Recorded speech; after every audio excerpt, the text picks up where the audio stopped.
Dalam Buzz Pop hari ini, Tenet tertangguh. Prequel Game of Thrones dibangunkan di HBO. Perjudian 200 juta Netflix dengan Russo Brothers.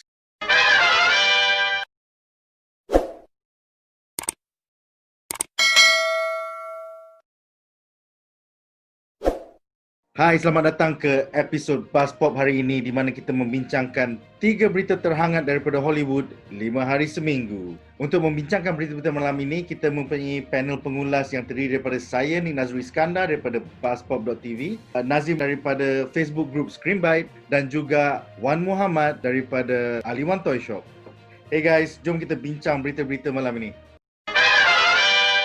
Berita pertama kita adalah pengumuman oleh studio Warner Bros bahawa filem Tenet kini on hold imminently. Menurut Chairman Warner Bros, Toby Emmerich, our goals throughout this process have been to ensure the highest odds of success for our films while also being ready to support our theatre partners with new content as soon as they could safely reopen. We're grateful for the support we've received from the exhibitors and remain steadfast in our commitment to the theatrical experience around the world.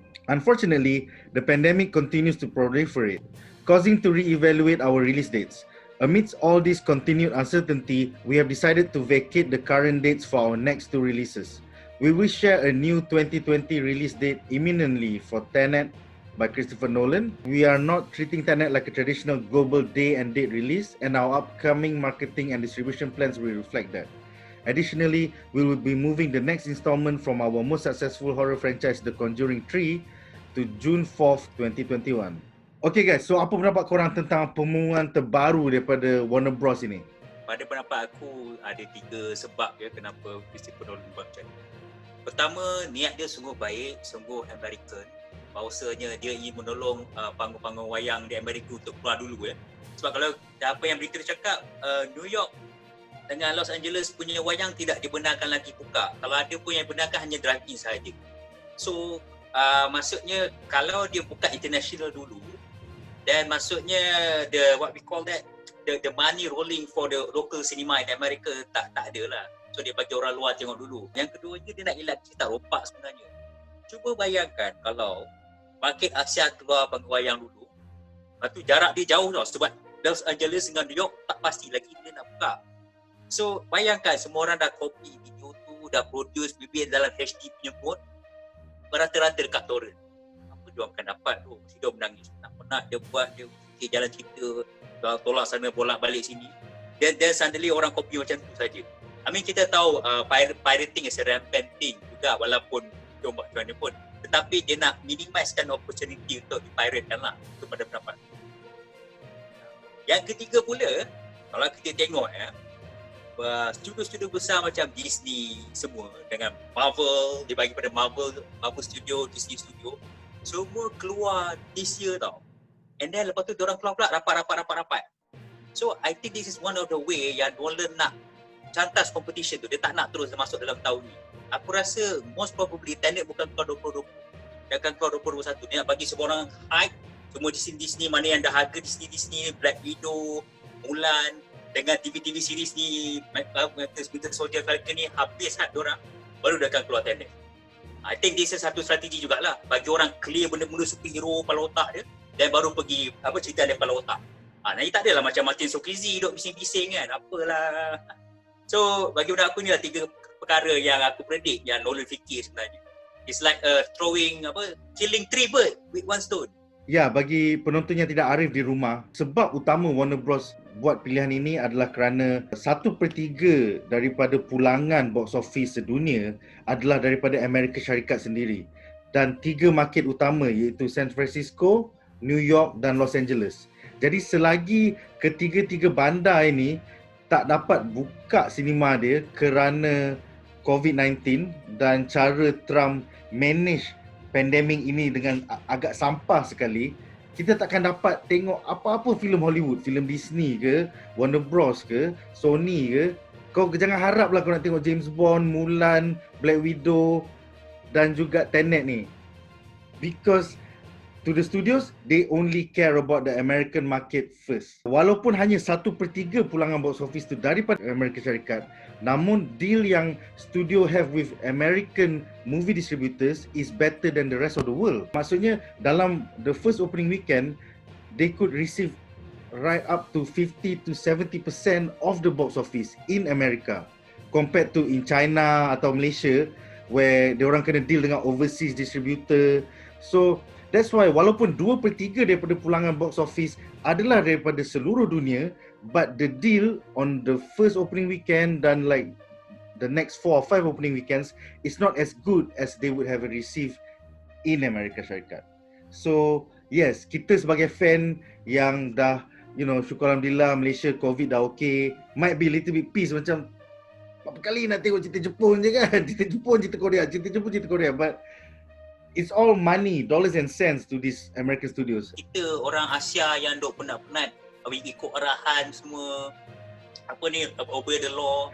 And then lepas tu the West kadang-kadang asyik kutuk kita kan. Then suddenly dia orang pula yang buat hal. Kita pula yang lima padahnya. Macam, come on guys, we want to see your movie. We didn't care you are stupid or not, but can you don't be stupid until that kind of level? Until you menyusahkan kita. Asyik tu cerita Asia je. Dah lah Train to Busan tak best. Yang baru punya tu tak best. Yang pertama, kita haruslah mengucapkan terima kasih pada Karen-Karen yang menggerakkan anti-mask punya gerakan. Yang sangatlah hangat yang buat COVID ni makin teruk dekat Amerika. Trump dah memang, jangan cakap lah, dah memang hancur. Lepas tu anti-mask tu aku macam, dude, kalau kau tak fikir diri kau, fikir pasal orang lain. So this is a chain reaction effect tau. One can lead to another. But back to the issue yang ni, actually aku kesian jugalah AMC tutup. Tapi in article did say yang kita maybe dapat tengok dekat Asian, tapi dia just sebut Southeast tau. So aku rasa maybe Asia macam belah-belah dekat Burma, Pakistan. Maybe belah-belah sana dah dapat tengok dulu daripada Southeast. But finger cross lah, kalau mana tahu kan kita dapat tengok dulu pun okay juga. But that's the thing. And one more thing, aku faham Nolan punya ego satu. Dia tak nak filem dia masuk Netflix ataupun mana-mana VOD kan. Ya. Itu ego dia paling besar sekali kan. Sebagai seorang filmmaker, dia buat filem to be made to be seen in a pawagam. So dia tak puas hati kalau filem dia keluar dekat video on demand atau Netflix atau Hulu. Dia tak nak. Dia nak Tenet to be seen in the cinemas. That's the thing macam okay, and lagi satu yang pulangan tu pun betul juga ni. Sebab memang 2/3 diorang dengar 2/3 tapi tak banyak pun sebab deal dengan middleman lagi. 70% daripada local punya keuntungan. So that's why diorang berharap pada domestik pada minggu pertama dengan minggu kedua. Tak silap aku kan? Ya. Itu yang determine the box office punya chart kan. So in the end aku cuma berharap aku tahu COVID won't gone soon, but hoping ada progress lah. Sebab kalau kau tengok sekarang dekat Amerika dah macam apa dah. Dah teruk, dah makin teruk. Dulu kes on average setiap of the 50 states is 2,000 kes sehari. Sekarang dah naik sampai 5,000, 6,000 kes sehari bro. It's not going away because of Trump's stupidity. And kita sebagai fans, cinema fans across the world are paying the price, where most of our TV series production is sekarang in jeopardy, tak start lagi. Film production pun tak start lagi, which is going to affect films in 2021 by the way. And film-film yang patut keluar 2020 ditolak ke 2021. Okay lah, maybe in the business perspective maybe dia akan rugi sikit lah. Sebab ya, banyak bro, pasal filem ni adalah filem Nolan yang termahal. 200 juta to produce. Advertising and promotion is an extra 100 to 150 juta. So you are already 350 juta down. Wow. Kalau diorang nak buat sebagai video on demand, bukan saja kau kena subscribe to HBO Max, kau kena bayar tiket lagi nak tengok ni. It might be like 15 USD punya tiket. That's the only way for them to make 350 million back. Wow, macam mana Nolan nak dapat balik, nak topplekan balik 350 million tu. Sebab tu Nolan berkeras, filem ni memang kena tengok dalam program. It's an ongoing problem and ini satu solusi daripada Warner Bros. Aku looking forward kepada solusi daripada studio-studio lain macam Disney yang ada banyak MCU films dan juga Disney live action films.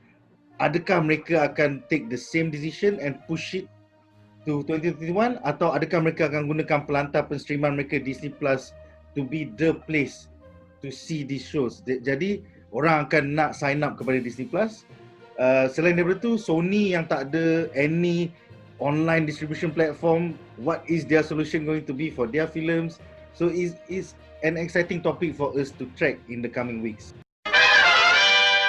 Berita kedua malam ini, saluran HBO telah mengumumkan bahawa prequel Game of Thrones yang berjudul House of the Dragon kini di dalam fasa casting. Untuk mereka yang tidak arif, projek ini berdasarkan novel terbaru oleh penulis George R.R. Martin berjudul Fire and Blood, a history of House Targaryen set 300 years before the events in Game of Thrones. Ryan Condal of the TV series Colony is the showrunner along with veteran director Miguel Sapochnik yang terlibat di dalam episod-episod epic Game of Thrones seperti Battle of the Bastards dan The Winds of Winter. Sapochnik will also direct the pilot and additional episodes. HBO has committed to 10 episodes of the series. Ada 150 tahun yang amat penting kepada kejayaan House Targaryen sebelum kejatuhannya dan apabila kita jumpa Daenerys Targaryen. Beberapa watak penting dalam buku tersebut adalah King Viserys I, the beloved fifth Targaryen king whose reign was peaceful and prosperous until his death, Princess Rhaenyra Targaryen, King Viserys' chosen heir, a dragon rider who grew up expecting to become the first ruling queen of Westeros, Queen Alicent Hightower, Viserys' ambitious second wife, and Rhaenyra's stepmother, who has 3 children of her own with the king, Aegon II Targaryen, Princess Rhaenyra's younger half-brother who challenges Rhaenyra's claim to the throne, igniting a civil war known as the Dance of Dragons. Apa pendapat korang tentang pengumuman bahawa siri TV prequel Game of Thrones kini di dalam fasa casting, guys? Benda ni bagus, dia orang dah start casting apa semua.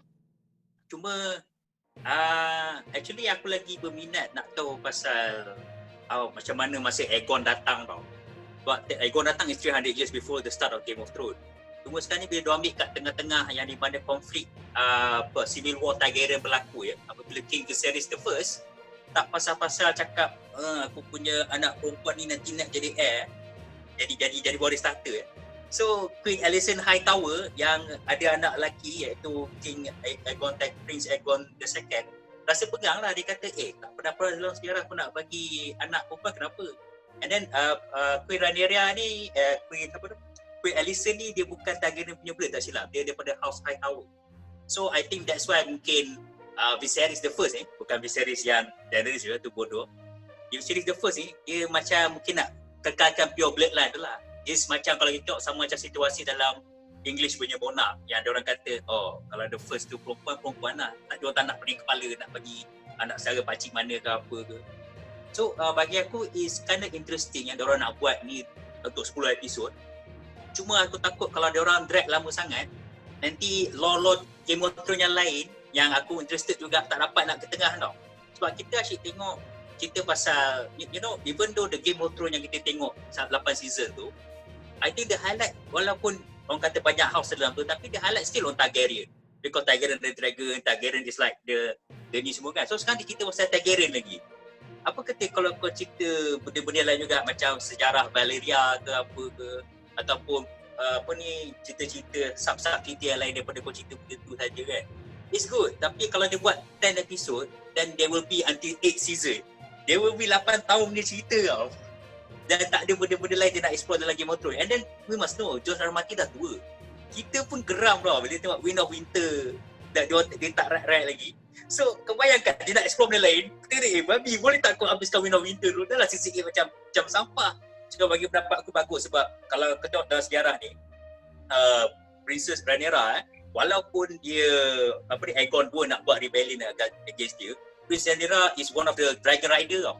dalam Game of Thrones tak semestinya kau Targaryen kau pandai ride dragon. And then Princess Rhaenyra ni dia ada banyak dragon tau. So we gonna see like kalau Daenerys ada 3, dia ada banyak probably.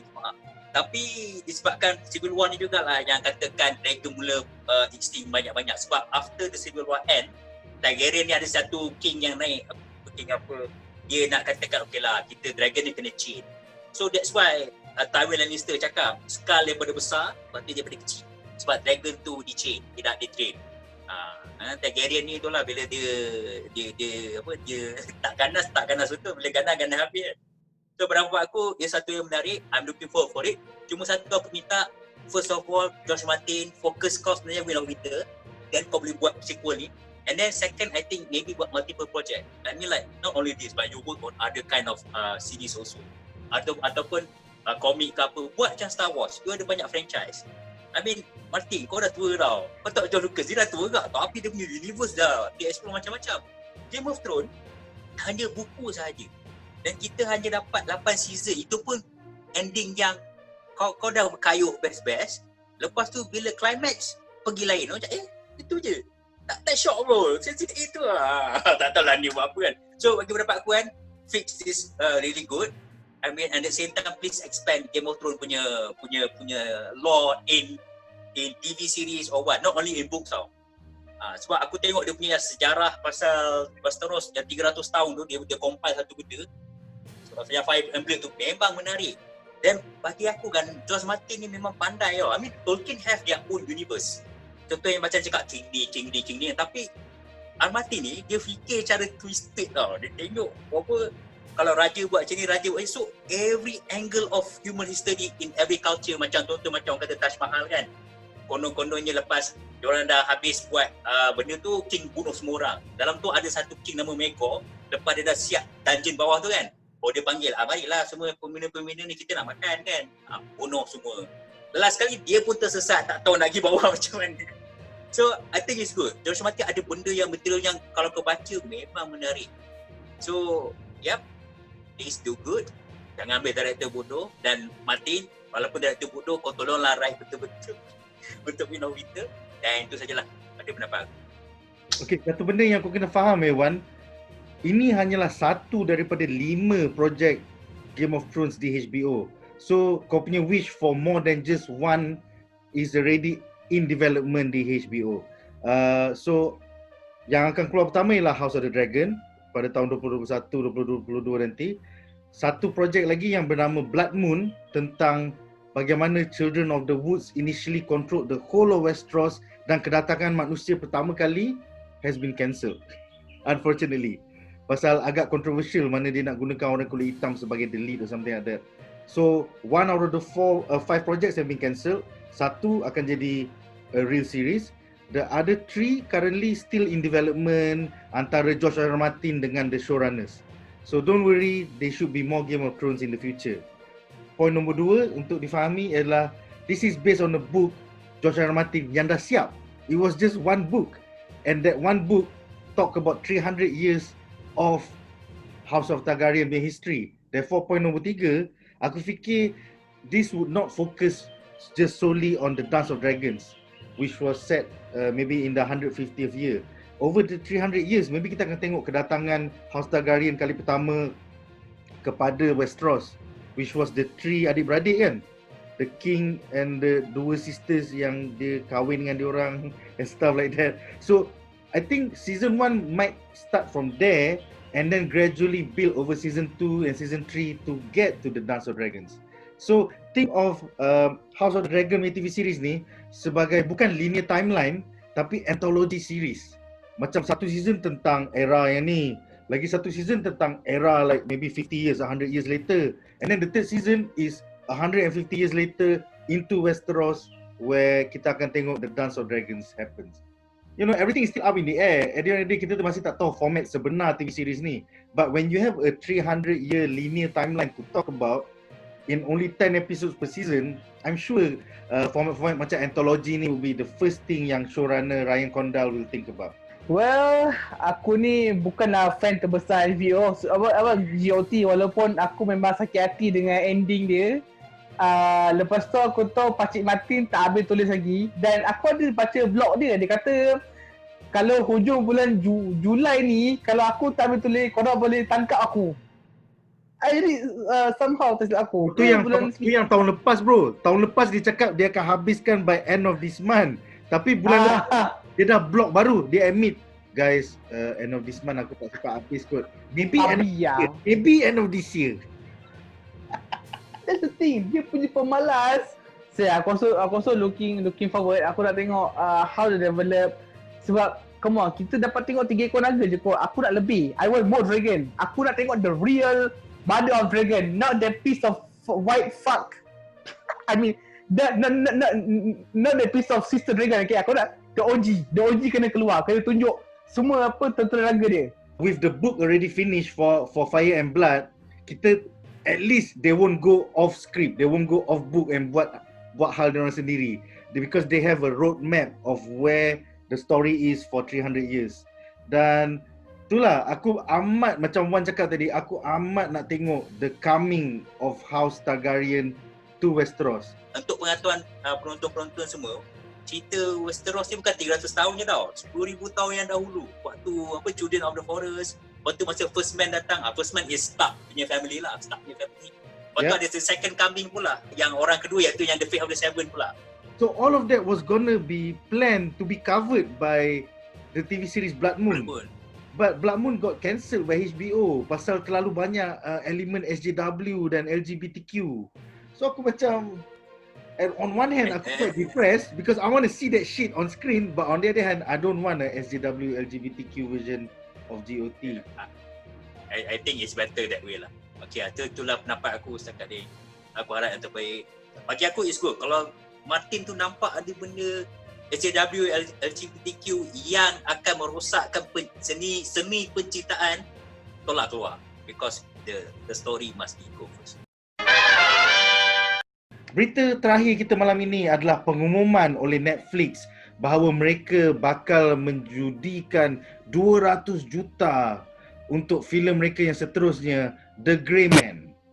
The Grey Man bakal diarah oleh Russo Brothers dan juga dilakonkan oleh Ryan Gosling serta Chris Evans. Menurut Anthony Russo, the movie is a real mano a mano between those two great actors who represent two different versions of the CIA in what it can be and what it can do. For those who were fans of Captain America Winter Soldier, this is us, the Russo brothers, moving into that territory in a more real-world setting. That's what this movie really means for us.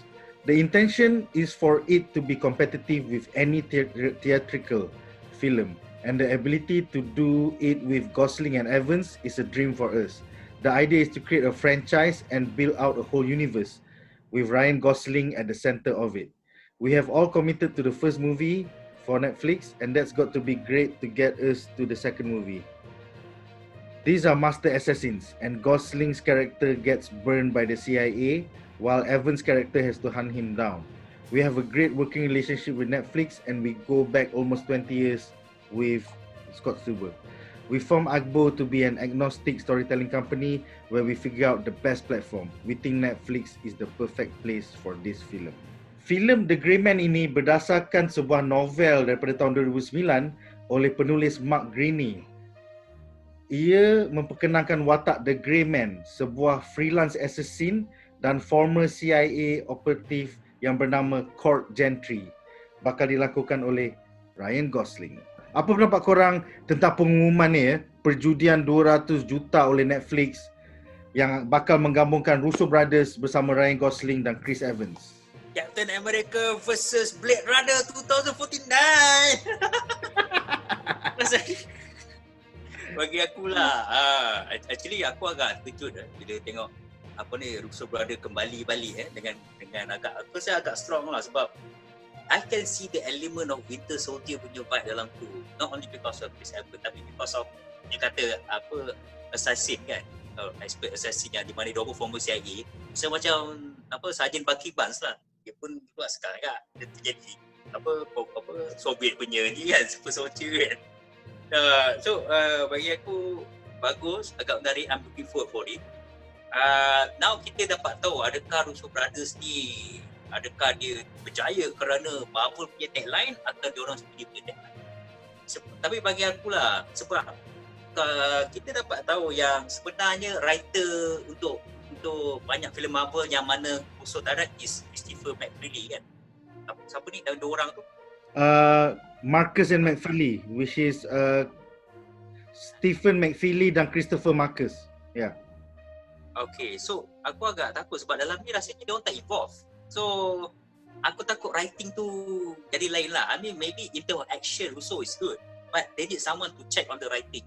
Untuk menjawab soalan Wan tadi, don't worry bros, pasal the Russos are producing this film and the script was written by Joe Russo with a polish by Christopher Marcus and Stephen McFeely, who scripted the Russo-directed Captain America and Avengers films and who are also co-presidents of story at their production company Agbo. Ini bukan kali pertama Russo Brothers bekerja dengan pelantar penstriman ya. Mereka memulakan kerjaya mereka di dalam siri-siri TV komedi ya, seperti Arrested Development dan juga Community, but they directed some really good action scenes in both TV series yang menyebabkan Kevin Feige first nampak Peacock ni maybe they can be good directors.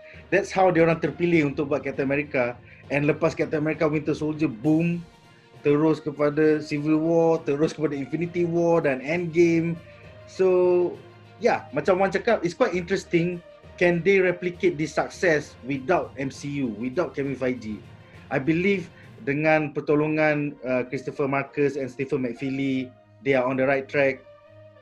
And Netflix sekarang dah makin berjaya ya dari segi filem juga. Kalau kita tengok filem Extraction yang juga diproduce oleh the Russo Brothers is the most watched film on Netflix right now with 99 million views in the first 4 weeks of release, mengalahkan Bird Box daripada 2 tahun lepas with only 89 million views. Filem Old Guard yang baru keluar 2 minggu lepas, The Old Guard, sekarang dah dapat 72 million views on Netflix.